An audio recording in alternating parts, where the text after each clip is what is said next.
কালিয়াগঞ্জের 10 নম্বর ওয়ার্ডে বাসতলা মোড়ের কাছে রেশন দোকান পুনরায় চালু সহ 3 দফা দাবিতে অবস্থান বিক্ষোভ ও পথসভা করল সিপিএম এর ডাকে মনমোহন স্কুল বাসতলা মোড়ে এই বিক্ষোভ অবস্থান শুরু হয়। মনোরঞ্জন পাটোয়ারি, সন্তোষ ঘোষ, রাধিকা রঞ্জন দেবভূতি, তমাল বোস, প্রশান্ত ঘোষ, সুজয় সাহার মতো সিপিএম নেতৃত্বে এই বিক্ষোভ অবস্থান ও পথসভায় উপস্থিত ছিলেন।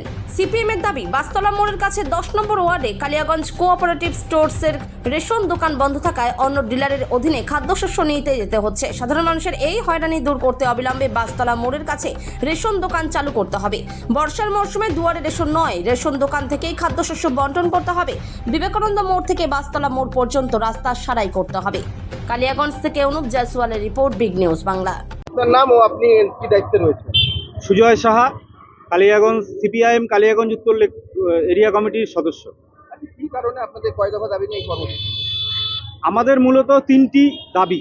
প্রথম দাবি হচ্ছে আমাদের বাসতলা মোড়ের যে রেশনের দোকান কেসিএস 200 কালিয়াগঞ্জ কোঅপারেটিভ সোসাইটির অধীনে, মহেন্দ্রগঞ্জ কোঅপারেটিভ সোসাইটির অধীনে যে রেশনের দোকান, সেটা দীর্ঘদিন যাবৎ অজ্ঞাত কোনো কারণে বন্ধ হয়ে আছে। আমরা জানতে পাচ্ছি না সেইটা কি কারণ।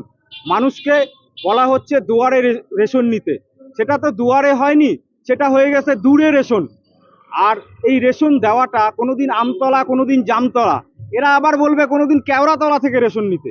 আমরা চাই আমাদের রেশন আমরা আমাদের রেশনের দোকান থেকে নিব, এবং এই বর্ষার সময় রেশনটা আমরা রেশনের দোকান থেকে নিব, আমরা কোনো দুয়ারে যাব না।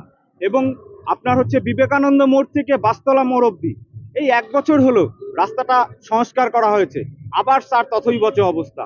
খুব তাড়াতাড়ি বর্ষার আগে আমাদের এই রাস্তাটা সারাই করে দিতে হবে, এই আমাদের দাবি।